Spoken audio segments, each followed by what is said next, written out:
I lost and wasted years of my life, and I want something different for you. So, in this video, I'm going to share with you some of my biggest regrets, life lessons that I've learned that's taken me from having zero self esteem to living my dream. So, let's dive in. So, first of all, I out of the gate had zero self esteem. And the reason for that was that I struggled to read. In seventh grade, I was still in special reading. And I told myself I just wasn't very smart.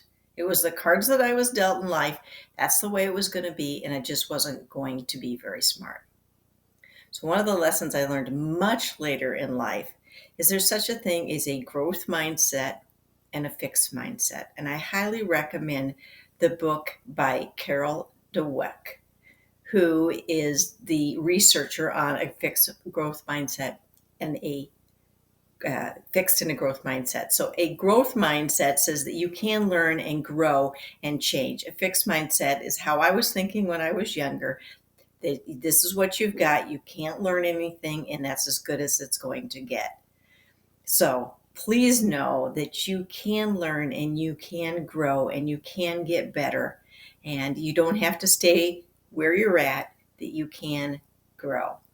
The other reason that I was struggling in school and didn't realize it till later in life is that they were teaching us sight words instead of phonics.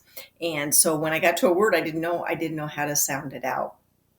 The other thing is that I have some level of attention deficit, and so it was hard for me to focus. So I had a couple of things going against me, and that really, really influenced my life and how I felt about myself. And then again, I just wasn't very smart and dealt this card of not being able to to read. The other thing that I wish I would have known earlier in life is that everybody has a story. So when I was growing up, in addition to the fact that I had a hard time reading, I was growing up with an alcoholic father. And I remember even all the way back to second grade, one time he called my second grade teacher drunk because she wouldn't help me with my snow boots and the little zippers. I couldn't get the zipper up, and she must have said, I don't remember, you can do it yourself or whatever. And I went home and shared that with my mom or dad, and he called her drunk. And I was embarrassed. And I had a tendency to be shy and quiet because I just wanted to be unseen. And I didn't understand at that point in my life, why was these things happening to me? And it wasn't again until I was in my probably early 20s, and I had a dear friend say to me, everybody has a story, which was true. I just wasn't seeing it at that point in my life. I was looking around and I didn't see it happening to my family, my friends, or my classmates. And so I thought I was all alone. So please know that everybody has a story. You've heard that saying before, that everybody's fighting a battle that you can't see, which is very, very true. So there's two things I wish I would have learned a little bit earlier. Have a growth mindset, not a fixed mindset, and that everybody has a story. So carried some of those low self-esteem into my adult life.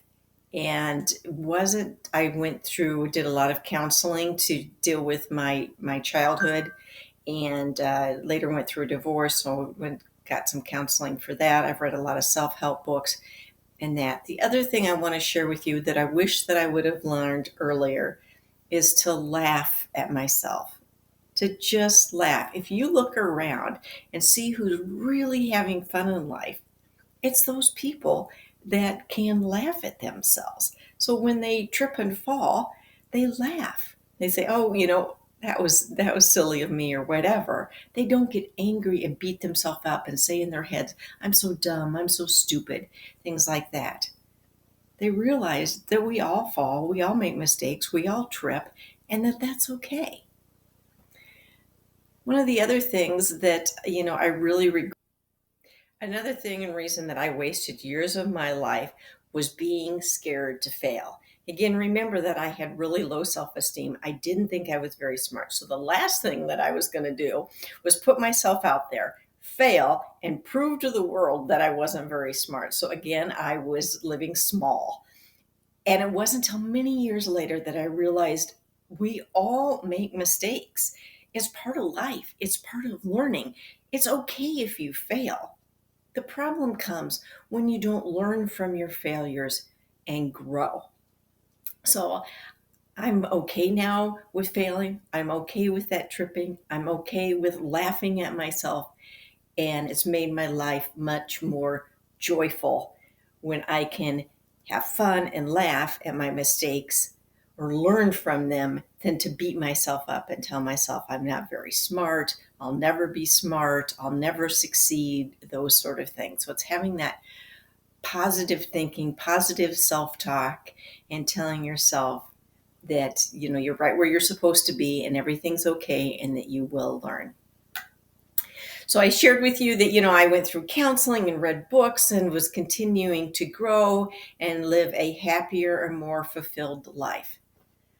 But it wasn't until I discovered gratitude that I really felt like I was living a joyful life. I can say today that I am living the dream, which is why I have the name of my channel, Living the Dream, and am really living a joyful life. So if you're not familiar with, having a gratitude journal or being grateful, it really can. And this is just like blew my mind the first time I read it, is that, by practicing gratitude, you can rewire your brain.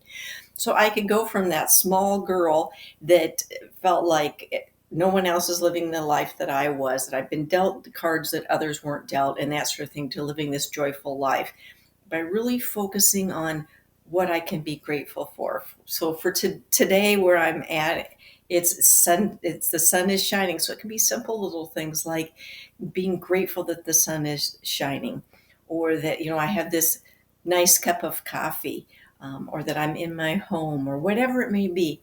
By doing that over and over again, it rewires your brain to see more of the positive in the world versus the negative. So it's like, that is the cup half full or half empty. Well, it's choosing to and looking at it being is half full. So if you aren't familiar with gratitude, I highly recommend, and I'll probably do a separate video just talking about gratitude because I'm extremely passionate about it. But I would seriously think about starting a gratitude journal, or even if you don't journal and that's not your thing, is to just, be grateful throughout the day. I'm grateful again for the cup of coffee or whatever it may be, for your job, for your car, for your house, for your spouse, your children, their health, your health. I mean, there's just so many things that you can be grateful for, and it will shift the way that you see things. So it's kind of like that what's it called? Frequency illusion. So when you want to buy a red car, all you see is red cars. They were always there. It's just that your focus is different. And that's what happens when you start to put focus on what you're grateful for. So there's some different lessons that I wish I would have learned earlier in my life, and wasted many years of unhappiness and low self-esteem, and that by not learning these life lessons earlier, by not focusing on them, learning to laugh at myself, learning that making mistakes is completely okay, that I can grow, and that I'm not necessarily stuck where I was younger in school. In fact, I went back and got my MBA, graduated with a 4.0. So, I took small steps to get there and to build my confidence in that. But I am confident that you can do it too, that I'm not alone. So I hope you'll subscribe if you haven't to this channel. Like this video if you found value in it. I hope it gave you some inspiration to know that you can grow and that you can learn and you can have a more joyful life. So again, subscribe to learn more about living your full potential and living your dream life. And in the meantime, take care and know that I am rooting for your success.